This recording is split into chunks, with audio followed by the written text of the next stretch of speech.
Bismillahirrahmanirrahim. Alhamdulillahirabbil alamin. Wassalatu wassalamu ala Rasulillah wa ahlihi wa sahbihi wa man ittada bihuda. Amma ba'd. My dear brother and sister, Assalamualaikum warahmatullahi wabarakatuh. Munafik. Apa tu orang munafik? Kita biasa dengar perkataan ini ataupun ada orang pernah menegur atau memanggil seseorang, menghukum seseorang munafik. Orang ni munafik, orang tu munafik. Apakah kita termasuk orang-orang munafik? So, orang munafik bukanlah orang yang menasihati orang lain tetapi dia tidak mengerjakan amalan itu. Itu bukan orang munafik. Akan tetapi orang munafik adalah orang yang mempunyai ciri-ciri yang disebutkan oleh Rasulullah sallallahu alaihi wasallam. Umar Al-Khattab pernah memberi khutbah di atas mimbar dan dia mengatakan, yang aku khawatirkan pada kalian adalah orang yang berilmu yang munafik. Para sahabat lalu bertanya, bagaimana boleh orang yang berilmu yang munafik? Umar menjawab, dia berkata perkataan hikmah, namun sayangnya dia melakukan kemungkaran. So, apakah kita termasuk atau ada ciri-ciri kemunafikan di dalam diri kita? Sebelum saya jelaskan tentang munafik, saya nak jelaskan sedikit tentang hukum atau menghakimi orang. Okay, because ada kaitan apabila kita menghukum seseorang tu orang ni munafik, itu sama juga ada kaitan menghukum atau menghakimi seseorang. So, bolehkah kita menghakimi atau menghukum seseorang? Okey, pasti kita pernah dengar bahawa kita tak ada hak untuk menghukum atau menghakimi seseorang. Dan kita juga pernah dengar kata-kata seperti Allah tahu niat aku. Allah itu antara aku dengan Allah. Atau dia mengatakan Allah lebih tahu. Itulah kata-kata yang akan terkeluar dari orang-orang yang ada sifat kesungguhan. Kerana sebenarnya orang-orang seperti ini, mereka tidak dapat terima teguran dan kebenaran. Instead of learning, bukannya mereka hendak belajar dan menerima yang hak atau yang benar, tetapi mereka memilih untuk menyombongkan diri dan kononnya Allah terima perkara yang mereka lakukan.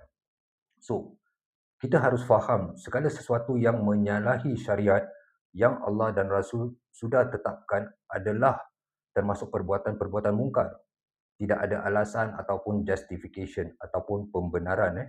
Okay, contoh, boleh atau tidak kalau kita masuk ke strip club dan beralasan niat aku untuk berdakwah. Tak masuk akal kan kita masuk ke bar ataupun striptease club, kita kata aku niat untuk berdakwah di situ. So, kita dengan alasan kita kata Allah tahu niat aku.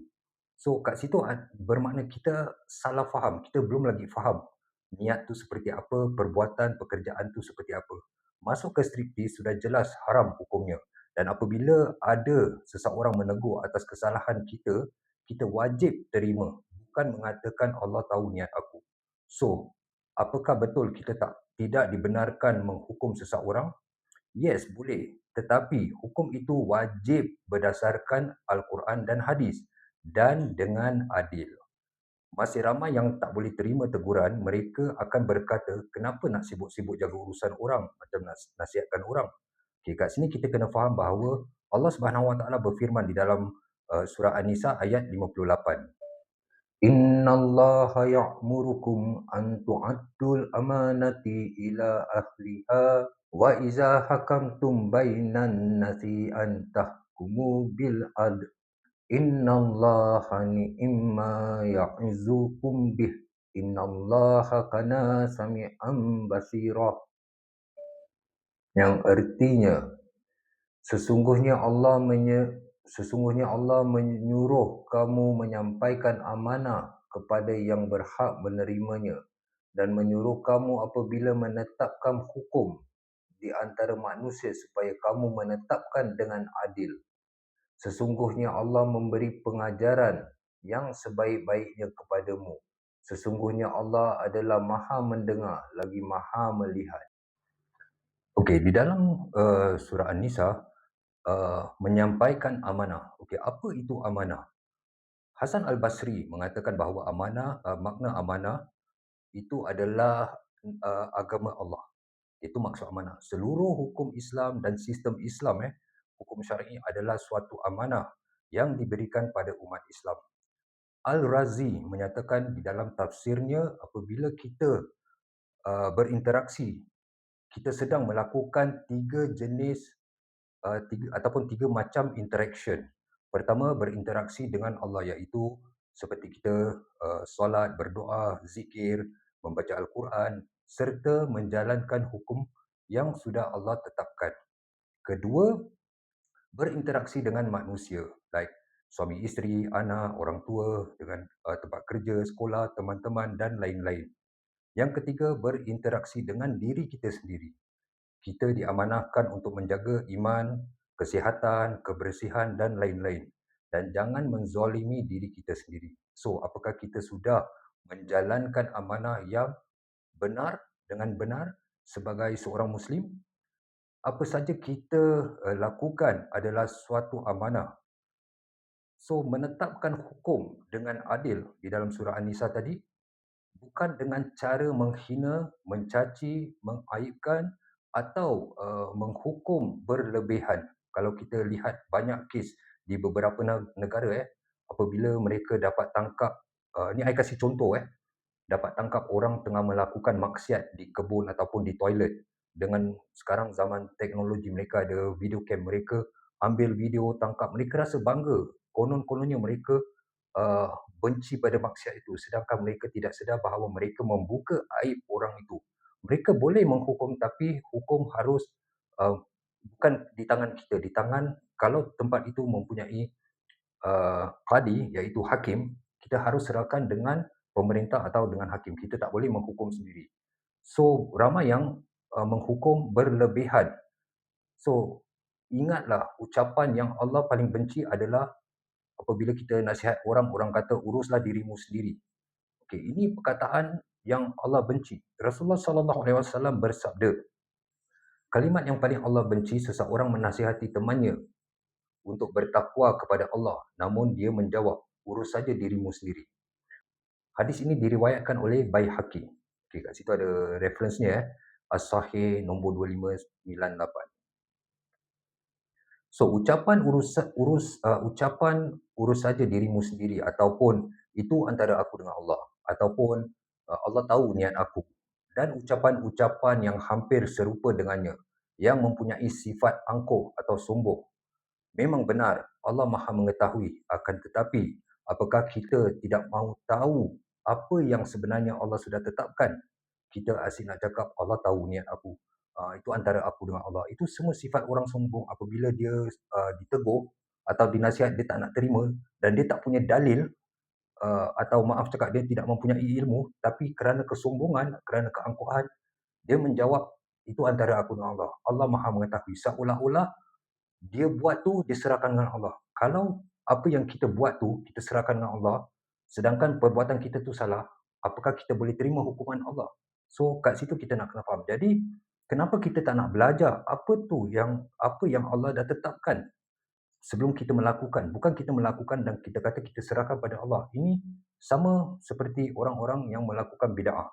Mereka akan mengatakan itu antara aku dengan Allah, Allah tahu niat aku dan sebagainya. Sedangkan Allah dah tetapkan hukum-hukum syar'i, bagaimana untuk menyembah dia, bagaimana untuk beribadah dan sebagainya. Dan kita membuat ibadah itu sesuka hati kita, mengikut nafsu kita, mengikut akal dan fikiran kita, cara kita, bukan cara yang Allah hendaki.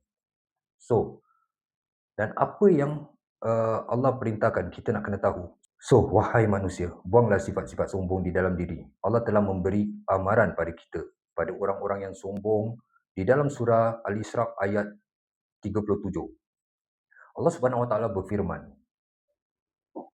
wala tamshi fil ard maraha innaka lan takhriqal arda wa lan tablughal jibala tula.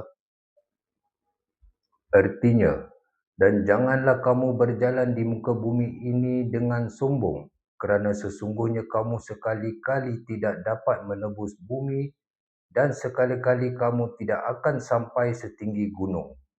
Okey, now berbalik tentang bolehkah kita menghakimi atau menghukum seseorang. Contoh yang tidak boleh kita menghukum atau menghakimi, seperti Allah tidak akan mengampuni dosa engkau, atau dia ni ahli neraka. So, kita tak boleh kata seperti itu. Kerana apabila kita menghukum seseorang seperti ini, kita telah mendahului hukuman Allah. Sedangkan mungkin Allah Subhanahu Wa Taala sudah pun mengampunkan dosa-dosanya. Yang kedua, dibolehkan menghukum. Seperti seseorang mengambil barang orang lain tanpa izin dan kita menghukum atau menghakimi dia, dia ni pencuri, dia mencuri. Okey. Hukum ini berdasarkan Al-Quran dan dibolehkan apabila ada bukti yang kukuh, ada bukti bukan berprasangka je, bukan assumption, tapi kita ada bukti. So kita boleh. Jadi bolehlah kita menghakimi atau menghukum seseorang sebagai orang munafik. This is come to tentang munafik. Apabila kita nampak orang ni ada ciri-ciri kemunafikan atau kelakuan dia itu kelakuan yang perkara-perkara munafik, sifat-sifat munafik, kita boleh menghukum, tapi bukan menghukumnya seperti engkau munafik, bukan seperti itu. Tapi kita tahu orang ini mempunyai ciri-ciri munafik. So boleh jika itu mempunyai ciri-ciri yang disebutkan Rasulullah SAW dan kita mempunyai bukti yang kukuh, maka tidak salah untuk kita menghukum seseorang. Akan tetapi bukan dengan cara menghina dia, menjatuhkan dia, menjatuhkan maruah dia atau membuka aib dia. Ciri-ciri orang munafik yang Rasulullah SAW sebutkan, yang tertulis di dalam hadis yang diriwayatkan oleh Imam Muslim. Rasulullah SAW bersabda, di antara tanda-tanda munafik ada 3. Apabila dia berbicara, apabila dia bercakap, dia berdusta, iaitu dia berbohong. Apabila dia berjanji, dia tidak menepati. Apabila dia diberi amanah, dia khianat, dia tidak berpegang pada amanah itu. So, kenapa orang munafik ni lebih berbahaya daripada orang kafir? Kerana kita tahu orang kafir adalah musuh yang terang.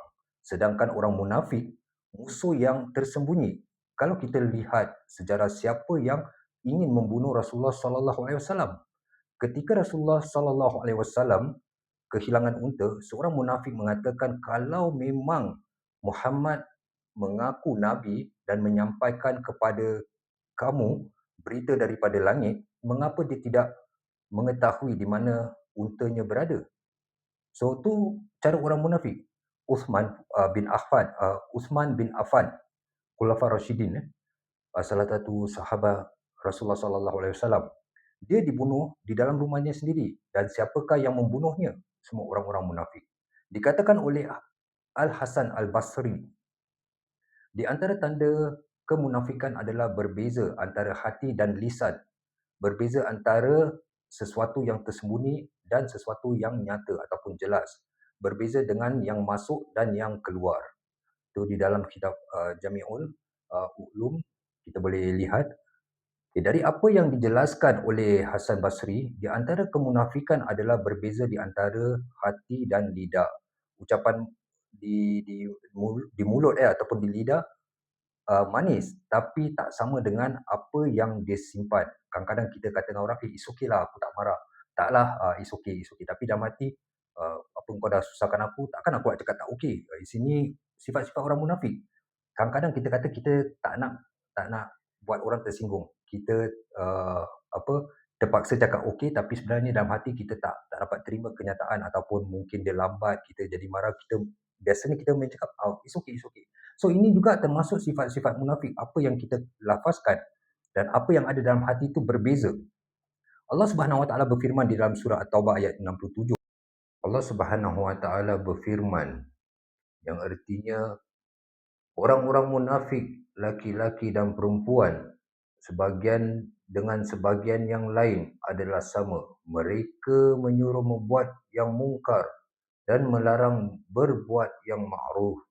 Dan mereka menggenggam tangannya. Mereka telah lupa kepada Allah, maka Allah melupakan mereka. Sesungguhnya orang-orang munafik itu adalah orang-orang yang fasik. Okey, poin pertama di dalam surah At-Taubah tadi, orang-orang munafik dia menyuruh membuat perbuatan mungkar dan melarang membuat perkara yang makruf, iaitu perbuatan yang buruk, tetapi melarang orang lain atau teman-teman atau saudaranya, sesiapalah sekelilingnya untuk membuat perkara yang makruf.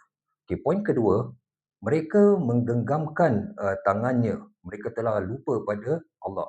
Okey, menggenggamkan tangan dia ada banyak maksud. Salah satu daripada maksudnya adalah pelit ataupun lokek. Dia genggam, dia tak nak keluarkan sedekah ataupun memberi bantuan atau pertolongan.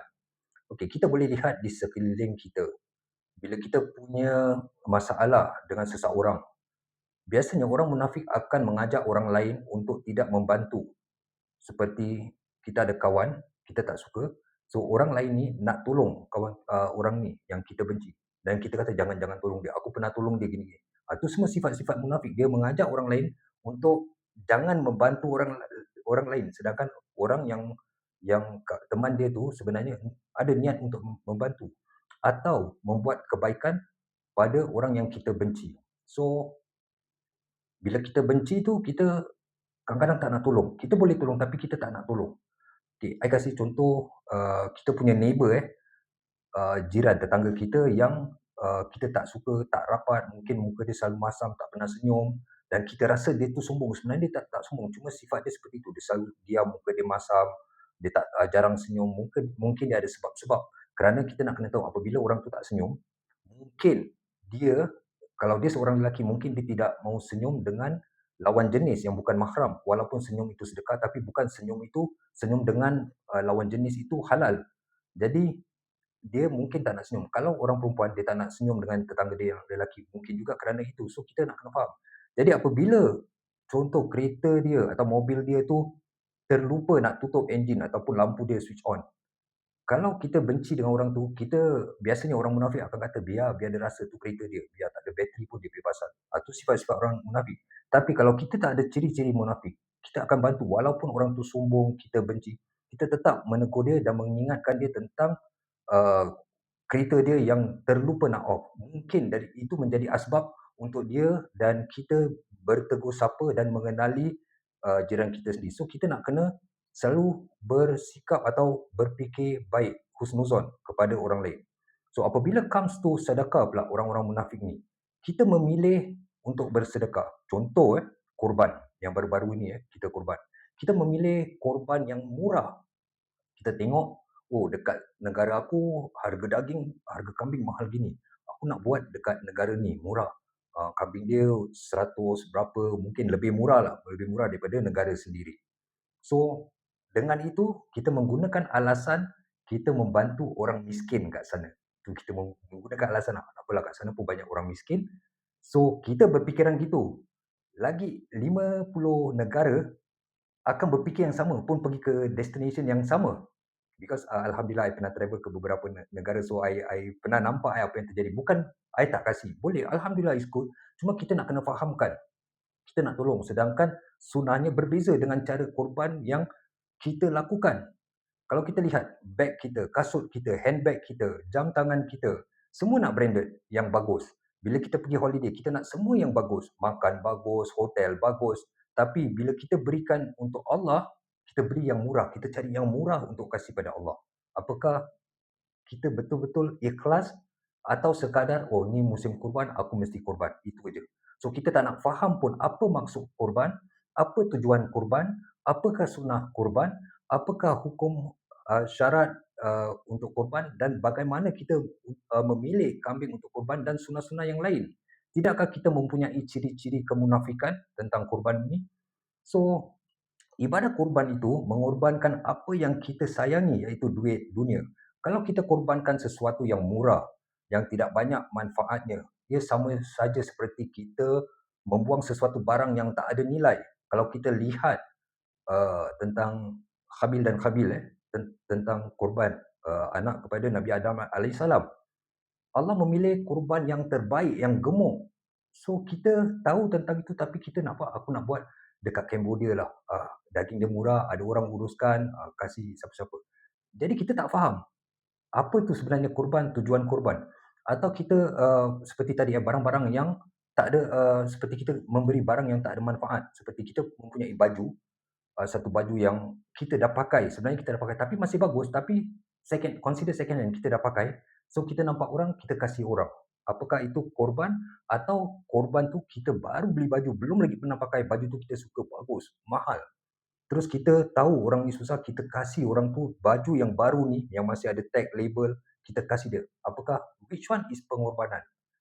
Definitely yang kedua. Barang yang baru, yang baik, yang bagus, yang kita sayang ni, kita korbankan, kita sedekahkan pada orang. Bukan benda yang kita dah pakai, yang murah. Mungkin ada manfaat untuk dia, tapi tak sebanyak manfaat yang benda yang bagus, baru dan mahal. So, itu yang first kita nak kena tahu. Secondly, tentang siapakah sebenarnya kita berikan korban udhiyah kita tu. Rasulullah sallallahu alaihi wasallam berpesan atau mengatakan tentang kurban untuk membagikan pada orang-orang miskin. So biasanya siapa yang kita kasih apabila kita buat kurban? Saudara kita, jiran-jiran kita, orang-orang kat masjid. Apakah kita cari orang miskin, kita kasih orang miskin, atau kita janji kita kasih orang? Tak apalah, ni aku kenal dia ada family, okey aku kasih dia. Ni tetangga aku ada family, aku kasih. Oh, orang masjid aku kasih. Kita main kasih, kita tak tahu pun banyak orang miskin yang kelaparan, yang mungkin setahun sekali je dapat makan daging, iaitu tunggu hari raya kurban. Orang-orang yang mungkin kolek botol, kolek plastik, kolek, orang-orang gini, orang-orang yang susah. Mungkin kita kasih mereka, atau kalau mereka tak ada tempat tinggal, tak ada tempat masak, kita boleh masakkan daging tu dan kasih pada dia. Tapi kerana kita tak faham, kita nak ambil mudah, ni ibadah yang kita nak buat untuk Allah Subhanahu Wa Taala, kita ambil mudah. Cara yang paling mudah kita nak. Jadi cara yang paling mudah apa? Kita hantar duit, biar orang uruskan. Itu cara yang paling mudah. Bermakna kita tak faham tujuan kurban, kita tak faham dia punya sunnah, kita tak faham dengan orang miskin dan banyak lagi. So, I tak nak touch pasal kurban kat sini. Because this topic today is about munafik. So, orang munafik, when it comes to zakat pula, dia rasa berat nak tolong orang dan buat sedekah. Dia memilih when it comes to sedekah. Bila ada orang minta tolong, dia tengok orang ni aku kenal ke tidak, boleh percaya ke tidak, dia fikir, oh aku nak pergi holiday, so duit aku nak kena simpan, nanti kalau aku kasih dia, dia boleh bayar ke? Tak boleh. Ini yang kita fikir. Sedangkan apabila sebenarnya orang meminta pertolongan, bantuan, mungkin bantuan itu akan menjadi pahala yang perkataan Melayu, yang banyak untuk kita. Kerana kita tak tahu, mungkin dia nak duit tu untuk, contoh dia kasih anak bini dia makan, mungkin untuk dia mencari rezeki, untuk buat transportation, dia dapat rezeki. Kerana apabila dia mencari rezeki, dia memberi nafkah, dia bayar zakat, itu semua kita akan mendapat pahala kerana Allah memilih kita untuk menjadi asbab untuk membantu dia. Ataupun mungkin orang ini belajar dan duit itu dia gunakan untuk belajar, untuk mendapatkan ilmu, untuk mengajar orang lain. Bermakna kita dapat pahala jariah. So kita tak fikir kat situ kerana kita dah terbiasa pentingkan diri kita, memikirkan tentang diri kita dahulu, ataupun kita selalu bersangka buruk pada orang lain. So sampai ada stage yang kita bertanya pada teman kita, aku nak tolong orang ni, what do you think? Boleh tak? Kita sampai tanya. Kalau kawan kita kata it's okay, tolong, baru kita tolong. Kalau kawan kita orang munafik kata jangan tolong, bermakna kita tak tolong. So kita nak kena check diri kita sendiri. Kita sampai tanya pendapat orang, bila meminta sedekah, minta pertolongan, kita tak tahu, kita tak praktis diri kita untuk setiap hari ni cari siapa aku nak sedekah, ada tak orang miskin aku nak sedekah. Kita keluar tujuan hanya untuk membuat sedekah. Jarang sekali orang praktis seperti ini, because kita dah terbiasa pentingkan diri kita sendiri. Walaupun kita dah ada cukup, kita takut tak cukup. Sebenarnya kita dah ada cukup untuk makan, untuk dah cukup, tapi kita fikirkan besok macam mana, lusa macam mana aku nak pergi holiday, aku nak pergi France, ini yang kita fikirkan. Sebenarnya tak salah untuk kita enjoy, tapi kita harus dahulukan akhirat kita, kerana apabila kita bersedekah, membantu orang, itu adalah amalan yang baik. Orang munafik akan menghalang apa yang kita akan lakukan ataupun menolong orang-orang yang kita hendak tolong. Jarang sekali, kerana biasanya kita tolong orang kerana Allah. Jarang sekali. Kebanyakan kita tolong orang ni kerana manusia, kerana kita kenal dia, kerana kita percaya dia, kerana dia rapat dengan kita, baru kita tolong. Kalau tak, kita tak tolong. So, hopefully kita bertaubat atas dosa-dosa yang kita lakukan selama ini, sama ada sengaja ataupun tidak sengaja. Hidup kita harus sesuai dengan hukum Islam. Bukanlah hukum Islam tu harus sesuai dengan cara hidup kita atau nafsu kita. Kita jalani hidup kita dengan cara yang Allah hendaki. Kita boleh cari tips, cara-cara bagaimana kita hendak mendapat cinta Allah. Kita boleh, sekarang zaman komputer, kita boleh cari bagaimana kita nak cari cinta Allah, bagaimana perkara apa yang Allah suka, perkara apa yang Allah benci, bagaimana hendak dapatkan redha Allah. So ini semua kita cari semua. Jadi bila kita faham, kita just Google, pakai handphone pun boleh, kita Google, kita cari. Bila kita tahu apa yang Allah benci, apa yang Allah suka, apa yang Allah tak suka, kita dapat menghindarkan diri kita daripada perbuatan-perbuatan yang Allah larang. Semoga kita jadi hamba Allah yang taat pada perintahnya, dan semoga kita dapat menghindarkan diri kita dari sifat munafik. Sampai sini saya tutup dengan subhanakallahumma wa bihamdik, asyhadu an la ilaha illa anta, astaghfiruka wa atubu ilaik. Assalamualaikum warahmatullahi wabarakatuh.